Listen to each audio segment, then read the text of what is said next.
Humans are proud of a lot of things, from particle accelerators to poetry to Pokemon. All of them made possible because of something humans value extremely highly: intelligence. We think of intelligence as a trait like height or strength, but when we try to define it, things get fuzzy. In a nutshell, intelligence is a mechanism to solve problems, especially the problem of staying alive, which involves finding food and shelter, fighting sexual competitors, or fleeing from predators. Intelligence is not a single thing. It includes the ability to gather knowledge, to learn, be creative, form strategies, or engage in critical thinking. It manifests itself in a huge variety of behaviors, from hardwired or instinct-like reactions to different degrees of learning to some sort of awareness. But not all scientists agree where it begins or what even should count as intelligence. To make this even more complicated, intelligence is also connected to consciousness, since awareness is helpful for problem solving. But we're exploring consciousness in other videos, so today we'll leave it aside. Okay, intelligence isn't exactly clear-cut, so maybe we can think of it as more like a flexible set of skills, a toolbox. Basic tools. The most basic tools in the intelligence toolbox are the ability to gather information, to save it, and to use it to learn. Information about the world is gathered through senses such as vision, sound, smell, touch, or taste, and helps us navigate and react to the external world appropriately. But living things also need to keep track of the state of their own bodies, monitoring things like hunger and fatigue. Information is the basis of action for all living things, and without it, you're at the mercy of your surroundings, unable to react appropriately or flexibly. Information is much more powerful if we can keep and save it. So the second tool is memory.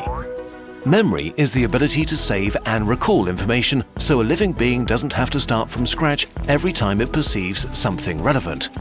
Memories can be about events, places, and associations, but also behaviors like hunting or foraging methods. Some of these, like flying, have to be repeated over and over until they're mastered. This is what we call learning, the process of putting together a sequence of thoughts or actions. Basically a string of repeatable behaviors that can be varied and adapted. These three tools enable seemingly stupid creatures to act in surprisingly intelligent ways. The acellular slime mold, which is basically just a single huge slimy cell, shows behavior similar to an animal with a simple brain. When put in a maze with food at one end, the slime mold explores its surroundings and marks its path with slime trails, sort of smearing memories on the ground. As it continues exploring, it avoids the marked pathways and finds its way to the food. Instead of blindly getting stuck in dead ends, the slime mold adapts its behavior to save time and effort. This behavior is hardwired, and scientists can't agree if that's intelligent, although it does give the slime mold a certain advantage. Bees are an example of more adaptive smart behavior. Scientists trained bumblebees to move a colored ball into a goalpost for a sugar reward. Not only were the bees very skillful at this behavior, which isn't natural to them, they got more efficient over time.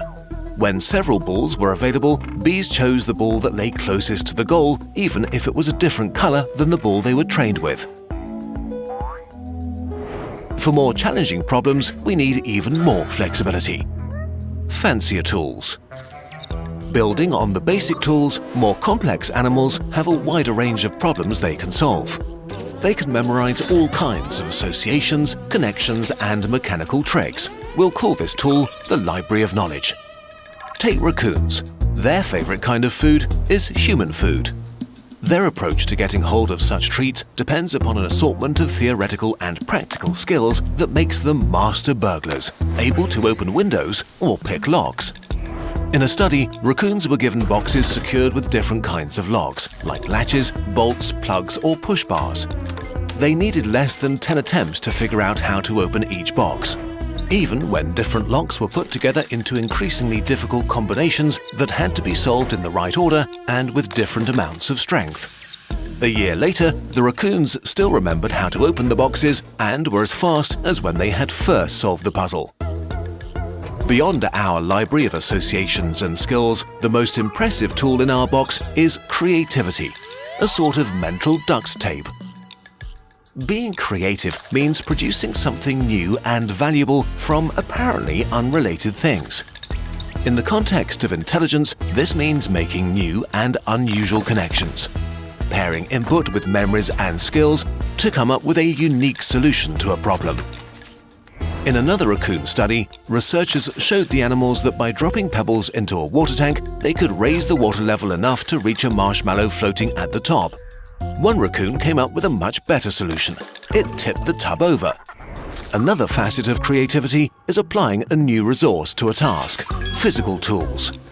Like primates that use sticks to fish for termites in trees, or some octopuses which assemble collected coconut shells around themselves as a sort of portable armor to hide from enemies.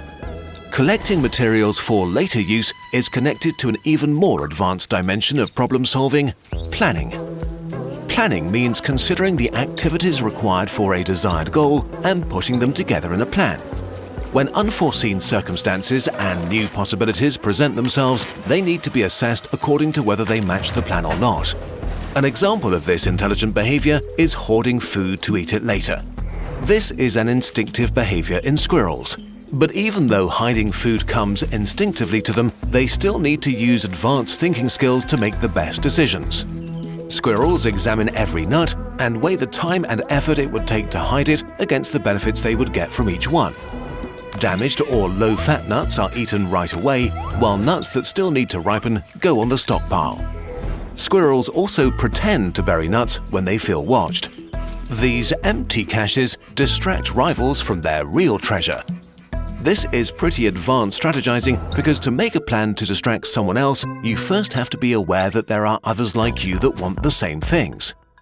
The more complex the problem, the more tools are needed in combination to solve it. So the more tools there are, the more flexibility a being has to solve the challenges life throws at them. But even for complex problems, each animal's individual situation is what counts.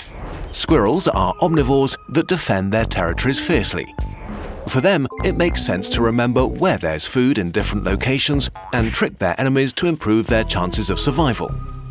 Sheep don't have any such refined tricks up their sleeve, but they don't need to. They are grazers and live in flocks. The skills relevant to them are social. They recognize and remember many different sheep and even humans for years. A completely different skill. Evolving and retaining a complex set of mental abilities they might never use would be a waste of resources for them. Humans went the opposite way and invested in an unusually diverse intelligence toolkit. While this was helpful, by accident we added another set of tools on top: culture. No single person could ever build a space rocket or particle accelerator.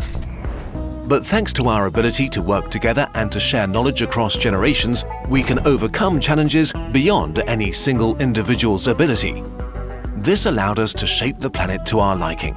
We also created new problems in the process: Sudoku, tax forms, string theory, but also rapid climate change and antibiotic resistance.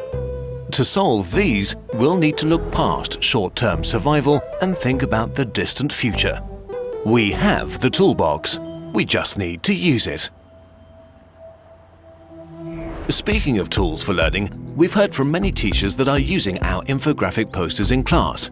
So we asked what would help them the most and made an education edition for teachers, students, and everyone else. They're slightly larger posters about various things that will expand over time, from a periodic table to a world map or the human body. You can get them in our shop and support us if you want. And let us know which poster topics you want for your room or classroom. This video was part 2 of a 3-part video series relating to big questions of life and the universe, made possible thanks to a grant from the Templeton World Charity Foundation. You'll find our sources and further reading in the video description.